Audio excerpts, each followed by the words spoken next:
నమస్తే, welcome to Andhraprabha. నేను రఘునందన్. మీరు ఈ వీడియో చూసే సమయానికి ఆల్రెడీ మీకు ఈ కాన్సెప్ట్ మీద ఒక అవగాహన వచ్చే ఉంటుంది. ఇలా జరుగుతోంది సోషల్ మీడియాలో అని.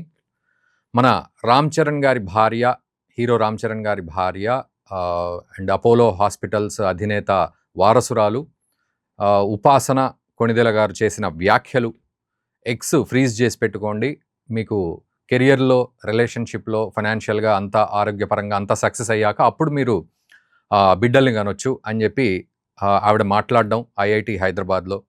సో ఒక్కసారి సింగిల్ లైన్లో చెప్పాలి అంటే, ఆవిడ ఐఐటి హైదరాబాద్ వెళ్ళడం, అక్కడ ఎంతమంది మ్యారేజ్ చేసుకోవాలి అని అడిగితే చాలామంది మగవాళ్లే చేతులు ఎత్తడం, ఆడవాళ్ళు తక్కువగా ఎత్తడం, ఇదంతా కూడా చూసి ఎస్, ఆడవాళ్ళు ఇప్పుడు కొంచెం కెరియర్ ఓరియంటెడ్గా ఆలోచిస్తున్నారు, this is progressive India, so మీరు ఎగ్స్ కూడా ఫ్రీజ్ చేసి పెట్టుకోండి, అవసరం ఉన్న సమయంలో కొంత సెటిల్ అయ్యాక అప్పుడు మీరు పిల్లల్ని కనండి అని చెప్పి ఆవిడ చెప్పింది. ఇదంతా స్టోరీ ఇక్కడి వరకు మీకు తెలిసే ఉంటుంది, అర్థమయ్యే ఉంటుంది, మీరు కూడా ఆలోచించే ఉంటారు. కానీ ఈరోజు సోషల్ మీడియాతో పాటు నేషనల్ ఛానల్స్ కూడా ఈ అంశాన్ని గట్టిగా తీసుకుంది. ఎందుకంటే జోహో కో-ఫౌండర్ శ్రీధర్ వెంబు మనందరికీ తెలుసు, మనం అతని మీద కూడా వీడియోలు చేసాం, జోహో అరట్టాయ్ మీద.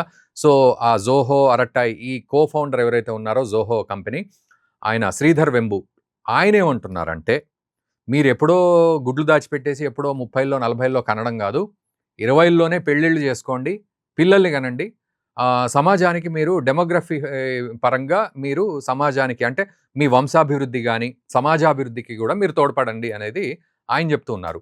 అయితే ఇక్కడ నేను ఎవరు కరెక్టు ఎవరు రాంగు అనే అంశాలకు నేను పోవట్లేదు. ప్రతి అంశానికి రెండు కోణాలు ఉన్నట్టుగా, ఒక కాయిన్కి ఇటు అటు ఫ్లిప్స్ అంటే ఫస్ట్ సైడ్ సెకండ్ సైడ్ ఉన్నట్టుగా, ఉపాసన గారు మాట్లాడిన మాటకి ఒక 50% మనం ఎస్ కరెక్టే మాట్లాడింది అనుకోవచ్చు, ఇంకొక 50% చాలా దారుణమైన తప్పుగా మాట్లాడింది అని కూడా మనం అనుకోవచ్చు. అండ్ శ్రీధర్ వెంబు మాట్లాడిన దానికి కూడా అలాగే రెస్పాన్స్ వస్తుంది. సో మనం కేవలం రెస్పాన్సెస్ గురించి మనం మాట్లాడదాం. ఏమిటి అంటే, ఇది ఒక థాట్ ప్రొవోకింగ్ వీడియో కిందే మనం తీసుకొని ఎవరెవరు ఏమేమంటున్నారు, ఏ ఏ కోణాల్లో వాళ్ళు ఆలోచిస్తున్నారు. ఎందుకంటే మీరు 30లు 40ల్లో పిల్లల్ని కనాలంటే మన బాడీ అప్పటికి మన బాడీ ఏ రకంగా టైర్డ్ అయి ఉంటుంది 30ల్లో 40ల్లో. అండ్ ప్రామాణికంగా చెప్పాలంటే డాక్టర్స్ చెప్పేది ఏంటంటే, 20ల్లో ఉన్నంత ఉత్సాహము, ఆ యొక్క దూకుడుతనము, పటుత్వము బాడీలో, నేననేది బాడీలో అండ్ ఆ ఎగ్లో కానీ లేకపోతే ఎటువంటి కణాలైనా, శుక్ర కణాలైనా కానీ ఏదైనా కూడా అప్పుడున్న యాక్టివ్నెస్సు ఆ తర్వాత 30స్లో డ్రాప్ అవుతుంది, 40స్లో రిలాక్స్ అయిపోతుంది, అంటే 40స్లో ఎగ్జాస్ట్ అయిపోతుంది, ఇక 50లో రిలాక్స్ అయ్యే పరిస్థితి. సో ఇటువంటి సిచ్యువేషన్స్ ఉంటుంది బయాలజికల్గా కనుక ఆలోచిస్తే. బట్ సొసైటీ పరంగా మనం ఆలోచించాల్సిన సిచ్యువేషన్స్ వచ్చాయి. ఇప్పుడు మనం ఆరోగ్యాన్ని కూడా పణంగా పెట్టి ఉద్యోగాలు, డబ్బు, ఈ పోటీ ప్రపంచంలోకి మనం వెళ్ళాం. కాబట్టి నేను ఇక్కడ ఎవరు తప్పు ఎవరు ఒప్పు అనకుండా వివిధ కోణాల్లో ఎట్లా రెస్పాండ్ అవుతున్నారు ఒక్కొక్కళ్ళు అనేది నేను మాట్లాడతాను. సో ఉపాసన గారు మాట్లాడిన దానికి Sridhar Vembu garu, I advise young entrepreneurs, I meet both men and women to marry and have kids in their 20s. Sridhar Vembu garu అంటున్నారు Zoho. And not keep postponing it. Postpone చెయ్యొద్దు. They have to do their demographic duty to society and their own ancestors. సొసైటీకి demographic duty మనం చేయాల్సిన బాధ్యత మనది. Plus మన ancestors అంటే వంశాభివృద్ధి కోసం మనం పాటుపడాలి. These ideas may sound old fashion but I'm sure they will resonate again. ఇవి చూడ్డానికి పాతకాలపు పాత చింతకాయ పచ్చడిలాగా ఉన్నా కూడా ఇదే రెసోనేట్ అవుతుంటుంది జనరేషన్స్ వైజు అనేది ఆయన చెప్తున్న మాట. వెంటనే దీపక్ షెనాయ్ ఇతను ఏమంటున్నారంటే, women should have kids when and if they want to. వాళ్ళకి ఎప్పుడు కావాలంటే అప్పుడు వాళ్ళని పిల్లల్ని కనొచ్చు. Men will mansplain but we don't have to go through labour, the nurturing, the social obligations or even the monthly cramps to have our opinions matter. మన opinion important. ఆడవాళ్ళు ఎప్పుడంటే అప్పుడు పిల్లల్ని కనొచ్చు. వాళ్ళన్నారు, వీళ్ళన్నారు, సొసైటీ ఇలా అంటుంది, మన పెద్దవాళ్ళు ఇలా అన్నారు, తర్వాత ఇవన్నీ కూడా కాదు, మీకు కావాల్సినప్పుడు మీరు కనండి అనేది ఆయన చెప్తున్న మాట. వెంటనే ఒక డాక్టర్ రియాక్ట్ అయ్యాడు ఈ విషయంలో. ఆయన చాలా ఎక్స్పీరియన్స్ ఉన్న డాక్టరు. ఈయన కొంచెము టెక్నికల్గా, మెడికల్గా, బయాలజికల్గా ఈయన చెప్తున్నారు. ఇది మీరు ఒక్కసారి ఆలోచించండి. ఒక్కొక్కళ్ళు అద్భుతమైన రెస్పాన్సెస్ ఇచ్చారు. ఇది విన్నా నిజమే అనిపిస్తుంది, అది విన్నా నిజమే అనిపిస్తుంది. So trust me saying this since I have delivered hundreds of patients who have conceived by assisted reproductive techniques ART, in which IVF, ICSI are a part of. So ఈ ఐవీఎఫ్, ఐసీఎస్ఐ ఈ పద్ధతుల ద్వారా పిల్లల్ని కనే వాళ్ళను, ఆ పిల్లల్ని బోల్డంతమందిని have delivered hundreds of patients. చాలామంది పిల్లల్ని నేను డెలివర్ చేశాను అని చెప్పి చెప్తున్నారు ఆ doctor. It is very easy to give advice on egg freezing when you have crores in the bank. కోట్ల రూపాయలు బ్యాంకుల్లో మూలుగుతుంటే గుడ్లు దాచిపెట్టుకోండి అని చెప్పడం చాలా ఈజీ. కానీ IVF cost lakhs per cycle. ఒక్క సైకిల్కి ఐవీఎఫ్ లక్షల్లో కాస్ట్ అవుతుంది. ఏడ దాచిపెడతారు మిడిల్ క్లాస్ వాళ్ళు గుడ్లు? Egg freezing cost lakhs up front plus annual storage charges. So first కట్టాల్సిన ఛార్జీలు, యాన్యువల్ ఛార్జెస్ కూడా లక్షల్లో ఉంటాయి. Most young women listening to you can't afford even 1 attempt. I deliver these babies. నేను డెలివర్ చేస్తాను అని ఆ డాక్టర్ చెప్తున్నారు. మోస్ట్ యంగ్ ఉమెన్, ఇప్పుడు మీ మాట ఎవరైతే విన్నారో, ఉపాసన గారి మాట ఎవరైతే విన్నారో, వాళ్ళు అట్లీస్ట్ సింగిల్ సైకిల్ కూడా ఎఫోర్డ్ చేయలేరు. అన్ని లక్షల రూపాయల ఖర్చు అవుతుంది.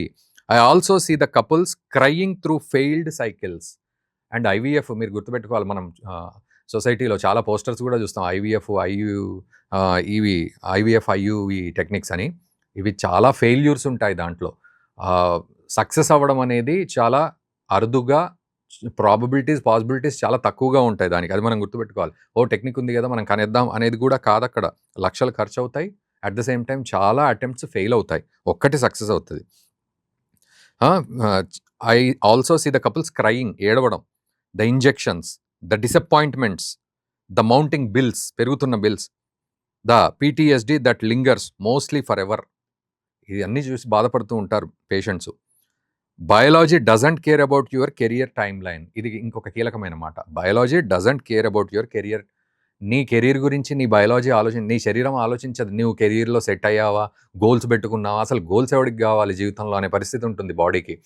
నువ్వు గోల్స్ పెట్టుకున్నావా, ఫైనాన్షియల్గా నువ్వు కోటీశ్వరుడు అయ్యాకే పిల్లల్ని కంటావా, ఇవన్నీ పట్టించుకోదు. బయాలజికల్గా నీ క్లాక్, నీ రిథం ఎట్లా ఉంది బాడీలో, దానికి తగ్గట్టుగానే వెళ్తుంది అని ఆయన చెప్తూ ఉన్నారు. సో అలా మన బాడీ పట్టించుకోదు, మన బాడీ అది ఎవల్యూట్ అవుతూనే ఉంటుంది అని ఆ డాక్టర్ చెప్తూ ఉన్నారు. Fertility peaks in your 20s peak స్టేజ్లో ఉంటుంది, అద్భుతంగా ఉంటుంది. డిక్లైన్స్ ఇన్ యువర్ 30s, 30లో డిక్లైన్ అవుతుంది, తగ్గుతూ ఉంటుంది. డ్రాప్స్ షార్ప్లీ ఆఫ్టర్ 35 తర్వాత షార్ప్గా డ్రాప్ అయిపోతుంది. Freezing eggs is not a guarantee. ఇది కూడా మనం గుర్తుపెట్టుకోవాలి. సో ఎగ్ను మనం ఫ్రీజ్ చేసి తర్వాత పిల్లల్ని అందామంటే ఆ ఫ్రీజ్ అయిన ఎగ్ ఫర్టిలైజ్ అవుతుంది అనే గ్యారంటీ లేదు. It's a gamble with modest success rate. Success rate తక్కువ అండ్ ఇట్స్ అ గ్యాంబుల్ అంటున్నారు ఆయన, డైరెక్ట్గా గ్యాంబుల్ అనే అంటున్నారు. By all means build your career మీరు సృష్టించుకోండి. But don't sell young women the fantasy that technology is a safety net. Technology అనేది ఒక సేఫ్టీ నెట్, మీరు ఇవన్నీ పద్ధతులు వాడండి అని చెప్పడం మాత్రం చాలా డేంజర్ ఇది. అందులో for most it's a last resort. They will pay for with their savings, their mental health and often their dreams of parenthood. పిల్లల్ని కనాలి అనే మాతృత్వం కోసం వాళ్ళు పేషెంట్స్గా మారి వాళ్ళ బ్యాంకుల్లో సేవ్ చేసుకున్న లక్షలు కుమ్మరిస్తే తప్ప ఇది జరగదు. మీరు చాలా సింపుల్గా గుడ్లు దాచిపెట్టుకోండి, తర్వాత కనండి అని చెప్తున్నారు. ఇది తప్పు అనేది ఆయన చెప్తూ ఉన్నారు. So reality is watching patients break down, recounting the trauma of going through it. Fail అయినప్పుడు ఎంత బాధపడతారు పేరెంట్స్. ఫ్రెష్గా 20s to 30sలో మ్యారేజ్ చేసుకొని చక్కగా పిల్లల్ని కనే పరిస్థితి నుంచి ఈ గుడ్లు దాచిపెట్టేసి తర్వాత అది ఫర్టిలైజ్ అవుతుందా లేదా తెలీదు, ఆ తర్వాత బ్రేక్ డౌన్ అయితే ఎట్లా ఉంటుంది అనేది కళ్ళకు గట్టినట్టు చెప్తూ ఉన్నారు. ఈలోపు ఇంకొకతను వచ్చారు, Gaurav Chaudhary. Everyone keeps advising 20-year-old to marry early but no one talks about the actual trade off. 20లో మ్యారేజ్ చేసుకోవడం ప్రతి ఒక్కడు చెప్తా ఉంటాడు, బట్ అసలు విషయం today's youth are not afraid of commitment, they are afraid of building a family or unstable salaries, zero work life balance and rent that eats 40% of income. ఇది in real fact ఇక్కడ చెప్తున్నాడు. It's not a demographic crisis, it's an economic one. Fix that and hands will rise on their own. మీరు demographic గురించి మాట్లాడుతున్నారు శ్రీధర్ వెంబు గారు, అవన్నీ పక్కన పెట్టండి, అది కాదు. ఇక్కడ అన్స్టేబుల్ శాలరీస్, జీతాలు స్టేబుల్గా లేవు, తక్కువ ఎక్కువ కాదు, అసలు స్టేబుల్గా లేవు. ఫ్యామిలీ ఒకప్పుడు అంటే పిల్లల్ని కంటే మన అత్తమామలు అమ్మనాన్నలు చూసుకునేవాళ్ళు. ఈరోజు న్యూక్లియర్ ఫ్యామిలీస్ వచ్చాయి. భర్త ఉద్యోగానికి వెళ్తాడు ఖచ్చితంగా, భార్య ఇంట్లో ఒకతే ఉండలేదు. సో వీళ్ళంతా చూసుకోవాలి, కానీ న్యూక్లియర్ అవుతున్నాం. సో ఈ ప్రాబ్లమ్స్ ఉంటున్నాయి. ఇదొక ఎత్తయితే జీరో వర్క్ లైఫ్ బ్యాలెన్స్. అసలు వర్క్ లైఫ్ బ్యాలెన్సే లేదు. ఉద్యోగమే జీవితం అన్నట్టుగా ఉంటోంది సిట్యుయేషను. ఈ ట్రావెలింగ్ టైము అన్నీ కలిపి మొత్తానికి అసలు పుట్టిందే ఉద్యోగం చేయడానికి అనే పరిస్థితి. And rent that eats 40% of income. ఒక్కొక్కళ్ళు రెంట్‌లు పేరు మీద దోచేసుకుంటున్నారు. 40% ఆఫ్ ఇన్‌కమ్ దానికే పోతుంది. ఫస్ట్ అవి ఫిక్స్ చేయండి. అంతేగాని డెమోగ్రఫిక్ గురించి మాట్లాడకండి అంటారు. శ్రీధర్ వెంబు వెంటనే తగులుకొని, I agree with you. My earlier post talked about the cost of living crisis among the young. But even people who can afford to are not marrying and having kids. That is cultural. Okay. నువ్వు చెప్పిన point కరెక్టే. కానీ బాగా డబ్బుండి గూడా బాగా settle అయిన వాళ్ళు గూడా పిల్లల్ని కనట్లేదు. మ్యారేజ్ చేసుకోవట్లేదు. పిల్లల్ని కనట్లేదు. ఇది కల్చరలే గదా! అని మళ్ళీ ఆయన చెప్తూ ఉన్నారు. ఇక్కడేంటంటే ఎవరి కోణం చూసినా గూడా అవును గదా! అనే ఫీలింగ్ వస్తది. బట్ రియాలిటీ ఈజ్ ప్రతి ఒక్కళ్ళు ఎవరి జీవితం వాళ్ళది. ఎవరి కష్టం వాళ్ళది. అది ఇండివిడ్యువల్‌గా వాళ్ళకున్న పరిస్థితి. ఆఫ్‌కోర్స్ సంస్కృతిని, సనాతన ధర్మాన్ని కాపాడుతూనే మనము ఆ పరిధిలో ఆలోచించడం అనేది నేర్చుకోవాలి అనేది ఒకటి గుర్తుపెట్టుకోవాలి. Expensive real estate destroys demographics. Any society that traps its young people in debt because of expensive education or expensive housing or expensive health care, all of the above in many cases is a society that is destroying its own demographic future. If you love children, enable lower cost of living for prospective parents. ఇదొక శ్రీధర్ వెంబు ఆయన ఇచ్చారు ఏంటంటే మళ్ళీ ఈ real estate మన డెమోగ్రఫీని destroy చేస్తోంది. ఈ real estate ఈ రెంట్లు గానీ లేకపోతే ఇళ్ళు కట్టుకోవాలని చెప్పి మొత్తం ఫ్లాట్లు లక్షలు ఇలా దోచుకోవడం అనేది రియల్ ఎస్టేట్ చేస్తోంది. ఈ డెమోగ్రఫిక్ చేంజెస్ ఈ రియల్ ఎస్టేటు ప్రభావం వల్ల ఈ చేంజెస్ ఎక్కువగా ఉంటున్నాయి. Any society that traps its young people in debt, అప్పుల్లో గురికిపోయేలా చేస్తోంది సొసైటీ. బికాస్ ఆఫ్ ఎక్స్‌పెన్సివ్ ఎడ్యుకేషన్ అలాగే ఉంది. Expensive housing or expensive health care, health care ఇవి కూడా అలాగే ఉన్నాయి. సో ఈ రకంగా ఉండడం వల్ల మనం చాలా ఇబ్బందుల్లో ఇరుక్కుపోతున్నాం అనేది ఆయన చెప్తూ ఉన్నారు. నిజానికి కూడా ఈరోజు ఒక సాఫ్ట్‌వేర్ ఇంజినీర్ 2,00,000, 3,00,000, 5,00,000 సంపాదిస్తే అట్ ద సేమ్ టైమ్ బ్యాంక్‌లో వాళ్ళు ఫోన్ చేసి మీకు లోన్ ఇస్తామంటే టెంప్ట్ అయిపోయి ఈఎంఐలు పెట్టేసుకొని ఫస్ట్ కొంత ప్రిన్సిపల్ అమౌంట్ కట్టేసి ఈఎంఐ పెట్టుకొని 20 సంవత్సరాలు ఒక పెద్ద 4 బెడ్‌రూమ్ ఇల్లు, 3 బెడ్‌రూమ్ ఇల్లు వాళ్ళకొచ్చే జీతాన్ని బట్టి ఆ ట్రాప్‌లో ఇరుక్కుంటున్నారు. సొంతిల్లే కానీ ఈఎంఐలు కడతారు. ఒక్కసారి ఏదైనా తేడా వచ్చేసింది జాబుల్లో అంటే ఏమీ చేయలేని పరిస్థితి. డైరెక్ట్ నెక్స్ట్ మంత్ ఇల్లు అమ్ముకునే పరిస్థితులు అట్లా ఉంటున్నాయి. కారు కొనుక్కుంటాడు, కారుకి ఈఎంఐ కడతాడు, ఫీజులు విపరీతంగా దోచుకుంటున్నారు. ఇవన్నీ కూడా ఉన్నాయి. సో ఇది. తర్వాత Nayak Satya, you are telling ambitious 20 somethings to pass building their company to have kids early. What do you say to the ones who tried that, have 3 kids by 28 and are now divorced, broke and watching their less encumbered peers lap them in wealth and impact, Mr. Wembu?